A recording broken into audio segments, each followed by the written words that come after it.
Most annoying ability in Overwatch? For me, I think it's probably still Suzu. Or Lamp. Probably Lamp. Doobie to beat early and then go with better beat from open air. Oh my! Oh, I love that you can be so mechanically good at a game, but someone that has a IKEA product in their back pocket can just fucking lamp it and just cancel out your mechanics, man. This game sucks, man. It sucks.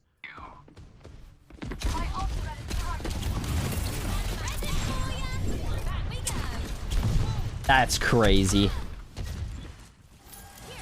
Suzu. Suzu. Suzu. Suzu. Suzu. Suzu. Okay, now today's lesson is going to be on one-dimensional gameplay and what people mean by that in terms of like the Overwatch mentality. Video games are about player choice and more so the illusion of choice because of the fact that video games are all limited to a certain degree. Uh, everything is catered specifically to give you a an experience in which the game developer has sort of catered to you. Um, Now, there's different types of games. Like back in the day, let's say you're playing the old Mario games or old arcade games where like Galaga, you had, you know, enemies up here, and then you were the one ship, and you could move left or right, and there really wasn't a whole lot of choice in terms of like what you would do. But those were like the games of the time. Um, Now, let's say Mario, the original Mario, for those who don't know, you would go up these paths, jumping over barrels and climbing ladders to get to Peach at the top, right? Now, imagine, as you're running, you can only run and jump forward, right? You don't have an option to jump backwards. You don't have an option to go back down, even. You're extremely limited in terms of you can only keep going. You can't go backwards, right? That would limit the amount of control you have as a player and make it not as fun. You would look at the screen and you'd feel naturally like, well, I do want to be able to go back and forth. What if I want to escape a barrel that way and try and lose a little bit of space in order to gain a little bit of space, right? Um, that's how you give the illusion of choice because realistically, in real life, life isn't made up of two axes like that. It's made up of three.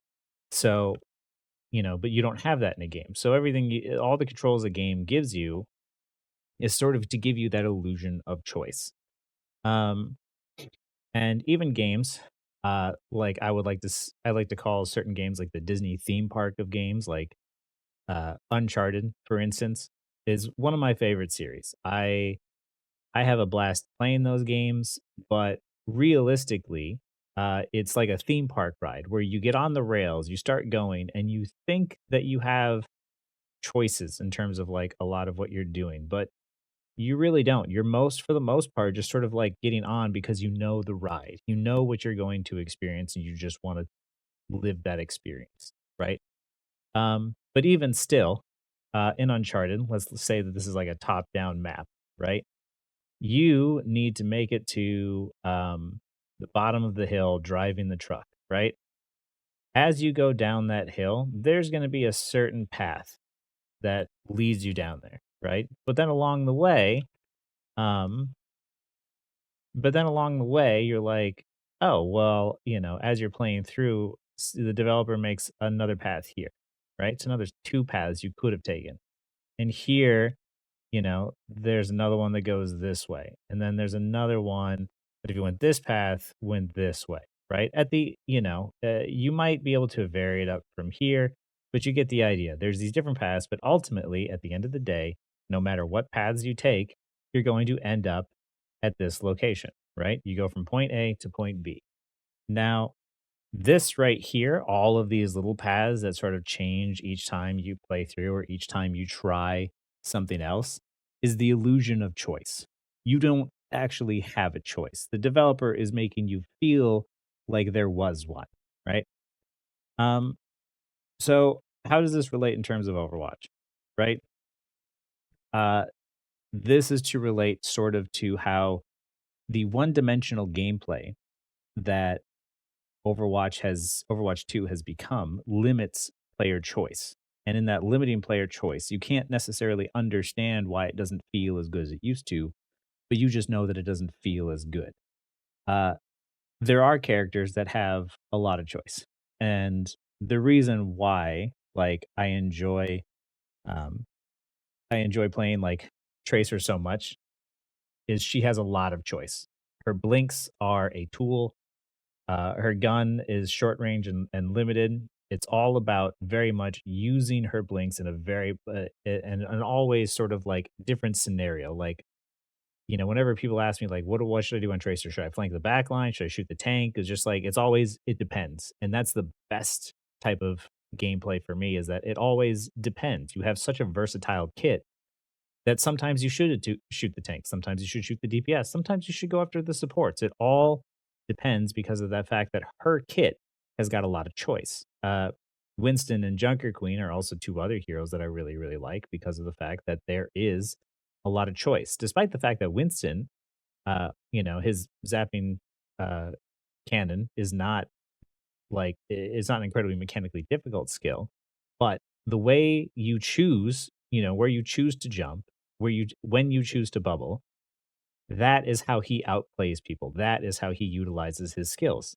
Um, and those movement abilities and those sort of defensive abilities are great ways at sort of giving you the illusion of choice, right? Um, and it also provides good counterplay. If you're playing Ana and a Winston jumps on you and you shoot your sleep, but he bubbles just in time, uh, he won that trade and he's probably going to win unless you get bailed out. However, if you know he's going to jump in, he jumps in, you hold your sleep, he bubbles too early, and you walk in his bubble and sleep him and nade him, and he can die and get punished for it. That's the trade off back and forth that you want in any sort of PvP setting, right? Now let's look at Kiriko, right? The defense everyone makes, and a lot of people make it for a lot of my videos, is oh, well, if you want to use your ultimates or you want to use your abilities, just bait Suzu, right? Just bait the immortality abilities, and then you can use yours. That that is one-dimensional gameplay. That is, I'm playing Junker Queen, right?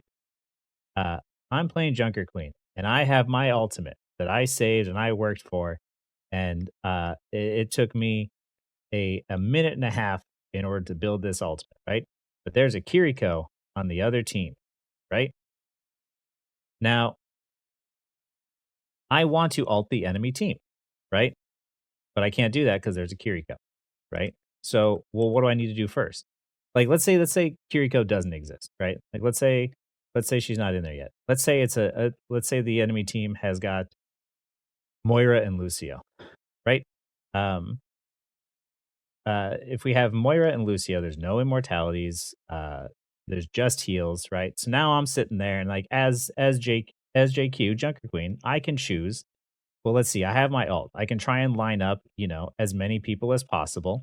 And I can go for all five, or I can go for, I can go for a specific target. Like maybe I can just go for Lucio because I know that he's got beat. And if I take him out, that's sort of like a game winning play for me. So I could just, specifically target like, just the one person. Or let's say that, I see the tank getting low. I can specifically target just the tank uh, in order to, uh, like, defeat the tank, win the game or win the fight, right? Tank falls in Overwatch 2, the fight's over, right? So, or let's say there's a problematic person. There's one DPS that is just like absolutely destroying my team. But I want to solo alt them just to take them out so that way my team can push forward easier, right? Here, uh, you know, or let's say I want to do a sneaky play, right? Let's say we just want a team fight and now I want to go and hide behind a corner and be sneaky about it.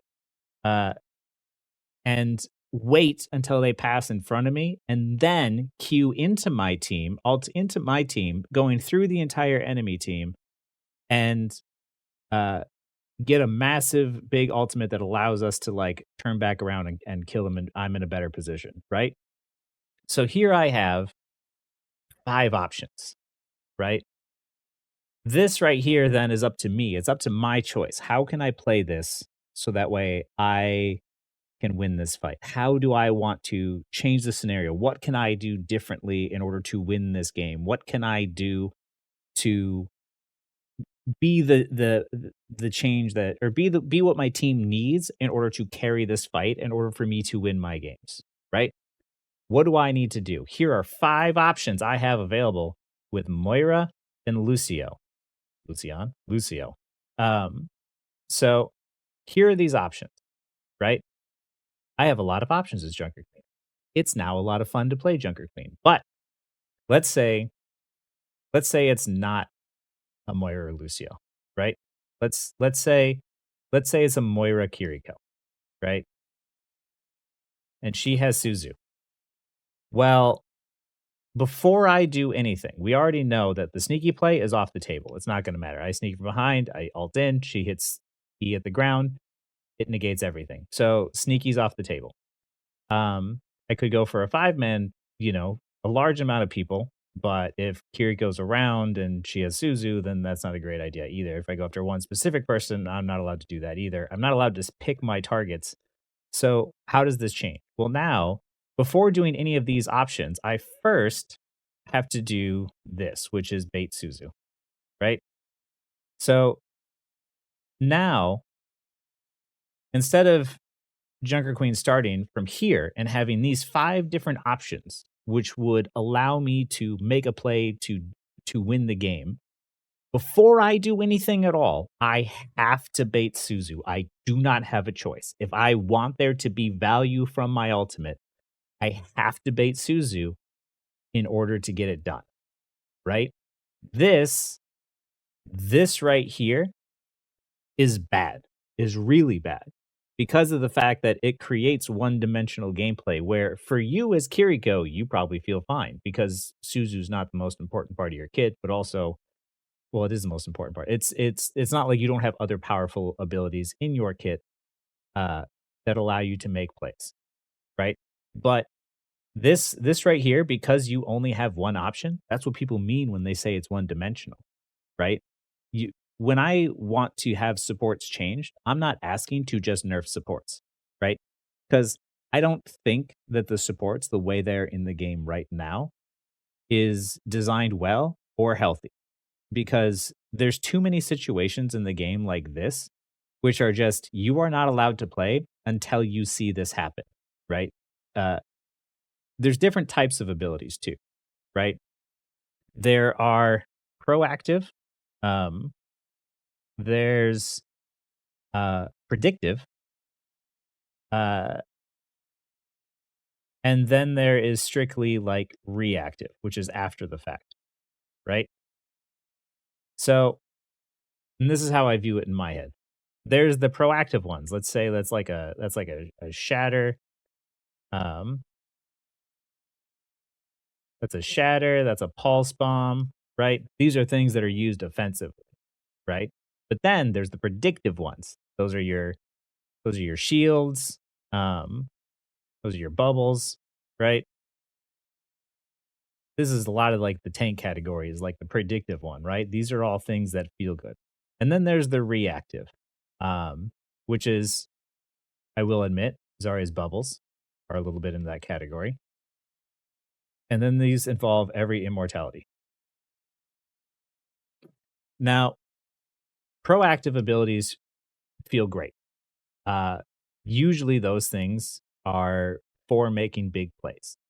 And you want to try and use them at an opportune moment. And this is where game sense and positioning comes into play. Because you can't just like, if you soldier visor and people aren't out in the open or you're not in the high ground, it's as proactive as that ability is and as powerful as it is, it's actually kind of useless if you don't use it at the right time and in the right positioning, right? Um, so those are good abilities, but they always have inherent weaknesses. They're not, things that can't be beaten. Um, Soldier's Visor doesn't hit headshots. It's sometimes sort of a zoning tool more than it is like a killing tool. Pulse Bomb is easily missed. And then you have the predictive abilities. These ones feel fantastic to do, and everyone's done that where they've blocked a Rhine Shatter by pulling their shield out at the same time or using a bubble at the same time. They've used a Mei wall to predict a Junker Queen ult. Like, these are predictive abilities where there's a much smaller window in which to act, in which you need to know what's about to happen before it happens and bait the abilities out before they come out, right? And then there's the reactive. Now, bubbles and immortality are in the same category, right? The reactive abilities are the easiest abilities to land because it means that something has already happened and all you need to do during that time is literally press a button, right? Now, the problem is the fact that it's not difficult to throw an immortality or a suzu at the ground or press E on someone after something has already happened, right? This is because of the fact that the time it takes a human brain to recognize, oh, something has happened. Oh, I pressed the button. It's almost identical. The moment you recognize, oh, a pulse bomb has been hit, you turn to the person and you hit Suzu. Or if you got stuck, you just pretty much throw Suzu almost immediately at the ground. The same amount of time it takes for you to register versus press the button and get the reaction means that you're safe from it. Um, and the reason why these abilities are bad in comparison to, like, let's say a Zarya bubble, is that a Zarya bubble is not just a reactive ability. It is also a predictive ability. It's also one that's a proactive ability. So in order for Zarya to stay strong, she has to use her bubbles. In order to block abilities, she has to use her bubbles. And even for the reactive, like saving someone from a pulse bomb, there's still a margin for error that doesn't exist with like Lamp or Suzu because of the fact that it's literally just an AoE and it's a big AoE, so don't test me on that. Like, no matter no matter what, there's still a margin for area for Zarya, but there's also, when she's run out of bubbles because of the fact that you can count her cooldowns. You can look and see like, okay, she used a bubble. Okay, she used a second bubble. Like, it's not just you're pressuring them out of her. She wants to use them proactively. She wants to put herself into positions where she can use them to gain energy. So it is it's this resource that's constantly being used. And that's the reason why, as powerful as Bubble is, she also, has to use them all the time. And there are inherent weaknesses to the bubbles, right? Like, it's not an AoE thing. But Suzu, Lamp, Pull, you are typically hiding in the safest position at the back. Your tank is up here, right? And then your DPS are off angling or on the sides, but you not only sit in the safest position, but you have an ability that is strictly reactive that you hold until it has to be used, right? And this creates this one-dimensional gameplay loop where if you're sitting there and you're like, well, I have my ultimate, but as a tank, if I use it, they're just going to throw the immortality down and there's no guarantee I'm going to be able to kill anything.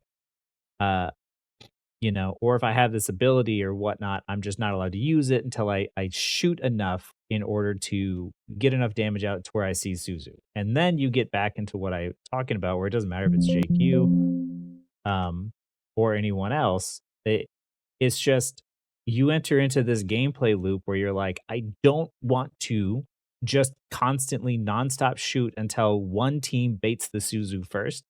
And then whichever team baits the Suzu or immortality first, that team immediately has options. And this is the reason why, like, Overwatch is still a successful game and still does super well, is because when it works and you have all these options, it feels like a fantastic freaking game. It feels like so much fun. But the problem for for playing tank and for playing a lot of the roles is that the immortality baiting process is never fun. It's not fun for the rest of us. If you play these heroes, you might have fun, but you are ruining the experience for everyone else because you dictate how the rest of us get to take action. We don't get to be proactive with any of our abilities until we see you make the first mistake, right? None of us are allowed to do anything. And this also creates an incredibly frustrating experience because if you, as the tank, are playing and you are in a situation where you know that you have that get out of jail free card, you are playing in a way where you're almost relying on it and depending on it because you know it's there. And when you get the other enemy team to use their Suzu or immortality first, and yours and your team ends up coming out late or they miss or it comes out after you die, every tank knows this, you die and you see the Suzu happen afterwards, you're like, in my mind, as the tank player, I'm like, you have one job. You're a Suzu bot to me. Like, that's it, right? That's all you have to do is literally be the Suzu bot, and I will do the rest from there. And I don't like that. I don't like that for you. I don't like that for me. I don't like that experience. So, you know, uh, having strictly reactive abilities is not a good thing, especially when they carry so much power with them. Especially because of the fact that so many games I've been playing lately, I've been seeing 2 Suzus in a fight. I've been seeing 2 pulls in a fight, and it's not fun. It's never fun. Like, all of my proactive abilities are difficult to hit, much more difficult than the reactive ones, and even when I land a proactive ability, you're able to deny it every 14 to 19 whatever seconds, however long the immortalities are, right? And even if I get a good predict and I block a shatter or I block a sleep dart or something, a Suzu comes in to negate whatever play I made. And now all I've done is instead of making a play where I feel like I outplayed the person in front of me and I feel like I should be rewarded for it, instead, all I did was create an opening for someone else on my team to make a play. And ultimately, that's what me as a tracer player now feels like is I don't feel like the playmaker like I was in Overwatch Classic. I feel like the immortality Suzu baiter. Like that's my job is just to bait out the immortalities so that way it allows my team to make plays. However, then if my team is not able to make plays with the openings I've created, it then creates frustration on my end because I'm so hijacked. I feel hijacked by my team for, 15, 20 minutes, however long the map is, where if they're not able to capitalize on the opportunities I've given them, I'm going to lose that game, right? That's where, all this sort of frustration happens, especially for, tanks more than anything, because the tanks feel this problem worse than anyone else. They are the ones that are absolutely beholden to the fact that they do not have the DPS passive, so their ability to make plays is much, much smaller. And also their damage and what they feel they can do is so inconsistent that they can't see it.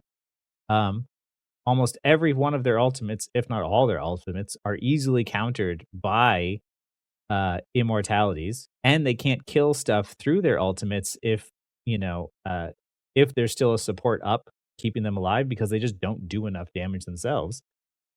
So tank has this experience where to them, um, to them as a tank, you have to bait the immortalities and you're not allowed to do anything. Your ultimates are not allowed to do anything until you take care of this stuff. And to top it off, now because all the tanks have been super buffed, you can't even like meaningful in a meaningful way outplay the enemy tank because of the fact that the increased health pools and the increased on the like sort of resources just means that like since what they do even better means that counter swapping is worse than ever before. So tank is, hey, your job is to bait immortalities before you're allowed to take any action. Even then, maybe you might not be able to kill stuff.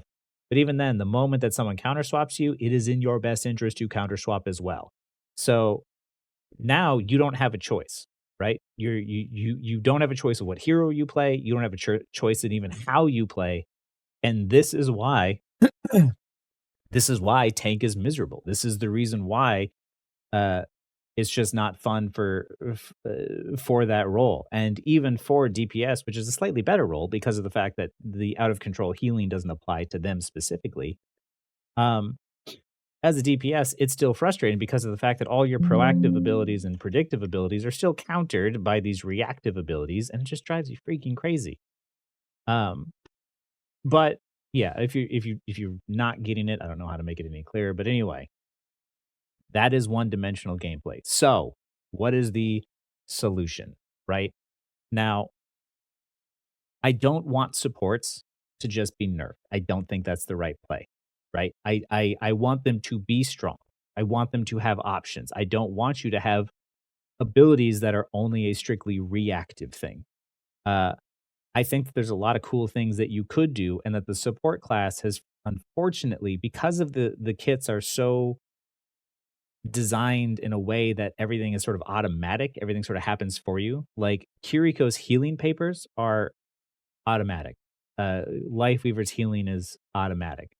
Lifeweaver's life grip is automatic. Like all of these things, because of the fact that it only does the one thing, and that's how it is used the majority of the time, you are extremely limited in terms of using it in other ways in the game. Like, I understand because a lot of people say, like, well, what about with Lifeweaver when you can pull people into position and uh, you pull like a Rhine or you pull a Cassidy who's high nooning. Like, yes, there are niche scenarios that you can use pull in order to try and make a play, but it's extremely rare. They're extremely risky.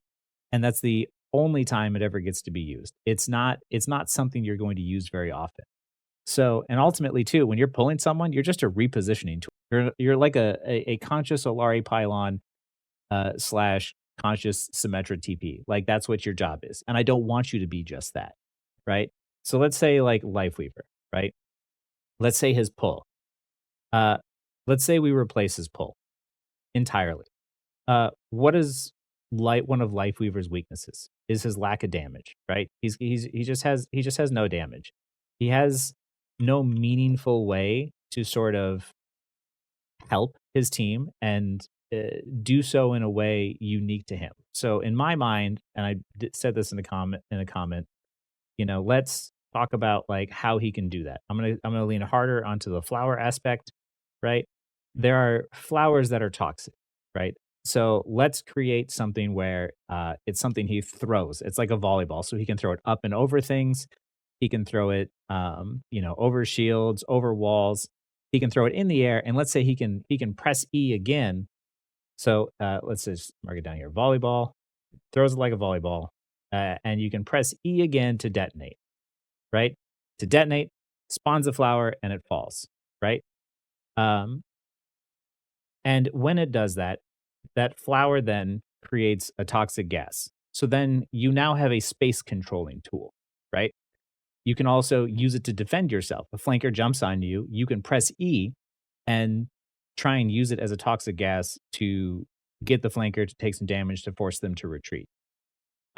Also, on the same end, if you use it on your allies, then it can also heal them with a small health regen. So anybody in that area then gets a small health regen. Anybody near that flower will get a small health regen. So now you have an ability that is both offensive, it is defensive, it is a space controlling tool, and it is an anti-flanker tool, right? That is now 4 choices I have given you with a new ability that you didn't have before, versus the immortality of just press E and take someone. Because otherwise, if everyone is dead and it's just it's just you as Lifeweaver left alive, your E is a completely useless ability. It does nothing. And I don't think that's a good thing, right? I don't think limiting players in that way is a good idea. I think that giving them an option, an ability with more options will allow them to have more ways to make plays and give them more agency over a game, right? This is what I mean by giving players and support players something that's just better for them, but also better for the game. Because then if you're sitting there saying like, oh, okay, like Lifeweaver has taken control over this area, well, then I know as like a flanker, like, hey, he used his sort of defensive tool to also make space for his team on this side. I know there's an open opportunity, a moment of weakness in which I can attack him and sort of try and punish him for using his abilities, right? From the opposite end, then it feels better because now I don't have to try and get someone low to bait the pull before I'm allowed to do anything, right? This is what I'm trying to get at with people, right? I don't hate support the support heroes. I don't hate the support roster. Like there's a lot of heroes I really enjoy. I just want to redesign the abilities in a way that's not just fun for me, but also fun for you, the support players, but also give you better agency as well, right? Like, let's look at Kiriko. This is another example I use in comments. Kiriko's healing papers are lame as shit. Like, I don't care what you say, those auto floating papers don't feel good. They don't look that good. I think it's a really lame sort of mechanic. It's just auto aim long range fucking healing papers that just float through the air. I think it's really dumb. So instead, let's say you have 5 papers that heal over time that you have to place on them. If you watch the cinematic, you know what I'm talking about, how she walked over to the dude, was like, "Here, I'm gonna place this on your chest, and now you're gonna get healed." Let's say you have 5 papers that heal over time, so you could place the papers on people, and it would naturally just do the healing over time for them. So then, if you are, say, like, fighting with your tank, and you have a limited amount of those before they naturally sort of recharge on their own, you can place healing papers on your tank. And while those are on him, you can switch back and be free to use your kunai to be more offensive, uh, and allow you to have more agency instead of just being a heal bot and feeling like you're forced to constantly just be pummeling heals into your tank, right? So this would give you more agency, would make Kiriko seem more like strictly like an offensive hero instead of just like a heal bot Suzu hero or something, right? Um, and the process of placing papers onto your allies would be more interesting, more dynamic, and allow you to have more choice because if you drop all of your papers onto your tank, you know, I can look at and see that like, oh, okay, like there's somebody else that's low. I can go for them, or I can see that like Kiriko's dumping all of her healing papers onto one person. I can try and go for somebody else on the other end, as a counterplay sort of idea. Uh, but this is what I mean is just like we need to think of things in terms of ways where it's just not just like, hey, we're going to give someone an ability and this is what this ability does. It's like, okay, that ability does that, but like, how does that play out in terms of the context of a game? How does it play out in terms of the counterplay of that option, right? Because uh, the same thing is true for like support ultimates, like Orbital Ray, Kitsune. All these things would sort of guarantee value because you literally cannot miss them, right? Um, meanwhile, you have tanks like Junker Queen, like like I said, I use Junker Queen because I think she's an amazing design. She's super fun. But her ultimate, as I've been playing her a bunch this week, I've been punched out of, I have been booped away, I have been stunned, hindered, I've been walled off by Mei. Like, and even if I manage to bait the Suzu, I still have all of these other ways that I need to deal with. Plus, there's so many people with defensive abilities like uh Kiriko can TP to cleanse, Tracer can recall to cleanse, Moira can fade to cleanse. Like, there are so many ways to counter tank ultimates, and support ultimates are just press button, get AoE effect that sort of just brings immediate value to your team. And that's not interesting. I like Nano because Nano, if you see someone get grabbed or see someone if you see like a Rind or a Genji get nanoed, you can grab them, you can shatter them, you can turn on your visor to apply pressure to push the nano back. There's options there in terms of trading your alt for their alt, but also at the same time, there's less visual clutter on the screen. Like, this is why I sing the praises of someone like Ana, who has really strong abilities and really strong ultimates, but the trade off is she's non mobile. Kiriko has strong abilities, strong damage, strong ultimate, and she's mobile. And like, this is why when I talk about videos about risk versus reward, there's certain characters that just don't have any inherent risks, right? And that's what takes away the experience from everyone else, very specifically tanks, and why tank queue times are as long as they are. Like, sorry, not as long as they are as short as they are. And the reason why we're suffering from burning through tank players, it's not that tank isn't fun. Tank is incredibly fun. Playing Junker Queen is a lot of fun. Playing Doom is a lot of fun. Playing Winston is a lot of fun. Playing Ryan is fun. There are tanks that are fun to the game. However, there are characters that take away from the experience. And this isn't just to say supports either. I understand Sombra has gone through many iterations, and Hack, which is another reactive ability a lot of times, is not fun, right? And any ability that is used sort of in a way that's guarantees a lot of value for ease I feel like needs to be a skill shot of some kind, needs to be some margin of error that can be messed up or easily interrupted in some way. Uh, because otherwise it doesn't feel fair when you're trying to use a proactive ability and you're countered by someone who just looked at you and pressed a button, right? That doesn't feel fun. So it's not just supports. There are problematic abilities from the entire roster, but the problem is that a lot of them tend to be on the support side.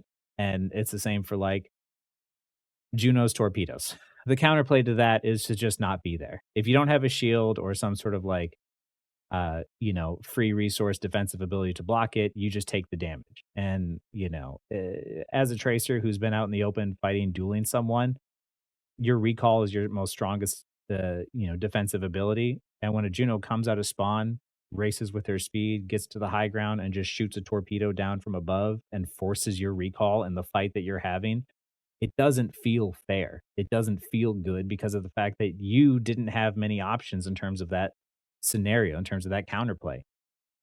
That's why like Overwatch has got so many great abilities and heroes that have great abilities that make you feel like you have choice. But then there's other characters that are in the game that remove that choice, that make it unfun, that sort of ruin the experience. The same is true of like the projectile sizes and stuff too. Like increasing the projectile size ruin player choice because now there's much lower margin for error in terms of like taking, for these higher elo players, especially for when they take a risk. So, so you know, after hearing this whole spiel, I hope people understand that like what I'm getting at here is not to destroy the support class, not to nerf support heroes into the ground. It really is to make them stronger and make them better. Give you more player choice and give us on the other end more player choice as well. Because I like playing support. I like playing tank and I like playing DPS. I think all of Overwatch is fun. However, even I could admit it's not fun when you're taking a duel with someone and someone TPs out of nowhere and throws down to Suzu and you're like, well, I guess I just lose now. Like that experience will never be fun. You can't nerf Suzu and make it 30 seconds long and uh, and have that experience in the game ever be less frustrating. That's my point. I can't nerf Kiriko right now to a position in which it would feel fun to play against her because I think she's fundamentally flawed and broken. Same for Lifeweaver, same for BAP. Like, I think a lot of these characters need changes to their kits, but changes doesn't necessarily mean a bad thing. Like, we could end up making them stronger, but also feel more fair to go up against. And ultimately, that would be my goal.